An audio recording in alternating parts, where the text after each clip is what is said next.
আচ্ছা, আমি কোনটো কাম আগত কৰিম আৰু কোনটো কাম পাছত কৰিম, এই কথাটো কোৱা হয় প্ৰিফাৰেন্স। আমাৰ প্ৰথম কামটো কি বাৰু?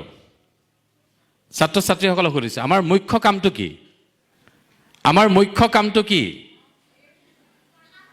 পঢ়া শুনা কৰা। গুড। তাৰপিছত ছেকেণ্ড কামটো কি? ছেকেণ্ড কামটো কি? এনেকে ফাৰ্ষ্ট ছেকেণ্ড বুলি যদি মই সজাবলৈ কওঁ, তোমালোকে হয়তো সজাব নোৱাৰিবা। কিন্তু কামৰো এনেকুৱা ফাৰ্ষ্ট ছেকেণ্ড থাকিব পাৰে বা আছে। সেইটো কোৱা হয় মই কোনটো কামক প্ৰাধান্য দিম, মই কোনটো কামক প্ৰাধান্য দিম। এবাৰ এটা ক্লাছলৈ এজন শিক্ষক সোমাই আহিল। শিক্ষকজনে কি কৰিলে, মস্ত মোনা এটা দাঙি পিনি সোমাইছে। ছাত্ৰ ছাত্ৰীসকলে ভাবিছে যে ছাৰে কি আনিছে বেগটোত। তেতিয়া শিক্ষকজনে কি কৰিলে, ডাঙৰ টেমা এটা উলিয়ালে, খালী টেমা, আৰু সৰু সৰু কিছুমান টোপোলা উলিয়ালে। টোপোলাবিলাকত কি আছে? কিবা কিবি আছে, ছাৰে আনিছে। তেতিয়া ছাৰে টেমাটো দেখুৱাই সুধিছে, এইটো এটা খালী টেমা? বোলে হয়, খালী টেমা। আচ্ছা, ইয়াত মই প্ৰথমে ডাঙৰ ডাঙৰ শিলগুটি কেইটামান ভৰাই দিওঁ। সেইবুলি টোপোলাৰ পৰা ডাঙৰ ডাঙৰ শিলগুটি কেইটামান ভৰাই দিলে। টেমাটো মোটামুটি ভৰ্তি হৈ গ'ল। বোলে ভৰ্তি হৈ গ'ল। আৰু কিবা সোমাবনে? নাই, আৰু ইয়াত ছাৰ নোসোমায় আৰু। তেতিয়া শিক্ষকজনে কি কৰিলে, সৰু সৰু শিলগুটি কিছুমান উলিয়ালে। তাৰপিছত লাহে লাহে ডাঙৰ ডাঙৰ শিলগুটিৰ ফাকে ফাকে ভৰাই দিলে। তাৰপিছত বটলটো অকণমান ঠেকেচা মাৰি দিলে, দেখিছে যে গোটেই সৰু শিলগুটিখিনি সোমাই গ'ল। তাৰপিছত ছাত্ৰ ছাত্ৰীসকলক সুধিছে যে টেমাটো ভৰ্তি হৈ গ'ল এতিয়া? বোলে ভৰ্তি হৈ গ'ল। আৰু কিবা সোমাবনে? নাই, আৰু একো নোসোমাই ছাৰ, আপুনি নোৱাৰে সোমাব ইয়াত। তেতিয়া শিক্ষকজনে আৰু এটা টোপোলাৰ পৰা এমুঠি বালি উলিয়ালে, আৰু বালিখিনি লাহে লাহে টেমাটোত ঢালি আকৌ ঠেকেচি দিলে। ডাঙৰ ডাঙৰ শিলগুটিৰ ফাকে ফাকে সৰু সৰু শিলগুটি, আৰু সৰু সৰু শিলগুটিৰ ফাকে ফাকে দেখিলোঁ যে বালিবিলাকো সোমাই গ'ল, গোটেই বালিমুঠি সোমাই গ'ল। তেতিয়া শিক্ষকে সুধিছে, আৰু কিবা সোমাবনে টেমাটোত? তেতিয়া ছাত্ৰ ছাত্ৰীয়ে কৈছে, নাই নাই, আৰু ছাৰ সম্ভৱেই নহয়, আৰু একো নোসোমায় ইয়াত। য়েছ। তেতিয়া শিক্ষকে বটল এটাৰ পৰা পানী অলপ উলিয়ালে, পানীখিনি তাত ঢালি দিলে। তাৰপিছত বটলটোৰ পানীখিনিও সোমাই গ'ল। তেতিয়া ছাত্ৰ ছাত্ৰীসকল আচৰিত যে, হয় ছাৰ, আমিতো নোসোমাই বুলি ভাবি থাকোঁতে বহুত বস্তু সোমাই গ'ল। তেতিয়া শিক্ষকজনে আৰু এটা খালী টেমা, ঠিক এনেকুৱাই খালী টেমা এটা উলিয়ালে, আৰু উলিয়াই ক'লে যে এইবাৰ মই একেখিনি বস্তুৱেই মই ভৰাম ইয়াত, কিন্তু ওলোটাকে ভৰাম। ইয়াৰ আগৰ টেমাটোত প্ৰথমে মই ডাঙৰ ডাঙৰ শিলগুটি ভৰাইছিলোঁ, আৰু লাষ্টত মই পানী ভৰাইছিলোঁ।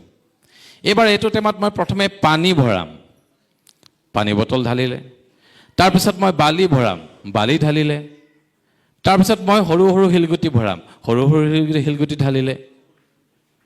আৰু সৰু সৰু শিলগুটি ঢলাৰ পাছত ডাঙৰ শিলগুটি এটা নে দুটা সোমালে, বাকীকেইটা নোসোমালে। এতিয়া শিক্ষকজনে সুধিছে, একেগিটাই বস্তু মই প্ৰথমে এক ধৰণে সোমালোঁ, দ্বিতীয়বাৰ মই বেলেগ এটা ধৰণে সোমোৱালোঁ। এইবাৰ আগৰবাৰ কিন্তু সোমাই গ'ল গোটেইখিনি, দ্বিতীয়বাৰ নোসোমালে। কেলে? দ্বিতীয়বাৰ যিটো সোমোৱাৰ কৌশলটো বেলেগ হ'ল।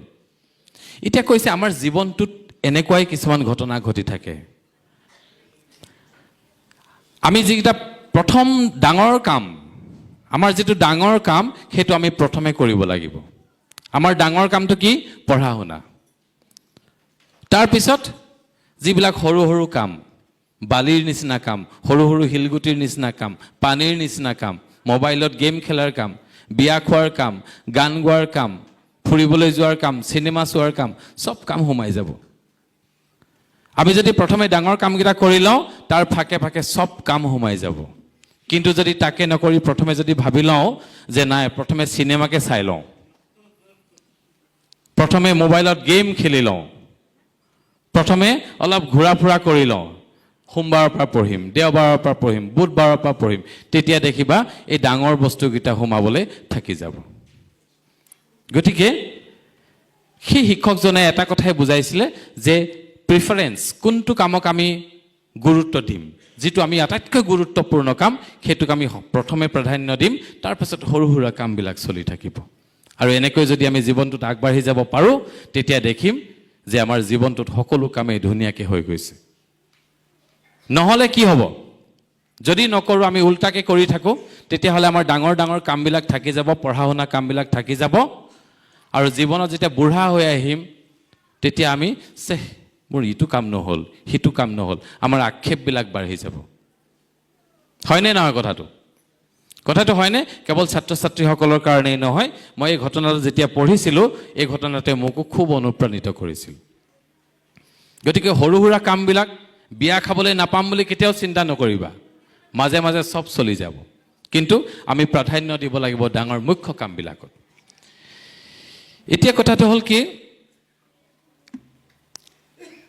আমি পঢ়া শুনাৰ লগতে জীৱনৰ চখবোৰ পূৰণ কৰিব লাগিব আজি ইমান ধুনীয়াকৈ নাচিছে ইমান ধুনীয়াকৈ গাইছে মই অভিভূত হৈছোঁ এইবিলাক হৈছে আমাৰ জীৱনৰ চখ কোনোবাই গান গাই ভাল পায় কোনোবাই ছবি আঁকি ভাল পায় কোনোবাই ক্ৰিকেট খেলি ভাল পায় এই জীৱনৰ চখবিলাক আমি পূৰণ কৰিবই লাগিব আৰু এই কথাটো মনত ৰাখিবৰ কাৰণে তোমালোকে সদায় এই যিটো সাধু মই ক'লোঁ এই যে টেমাত বালি আৰু শিলগুটিবোৰৰ সাধুটো সদায় মনত ৰাখিবা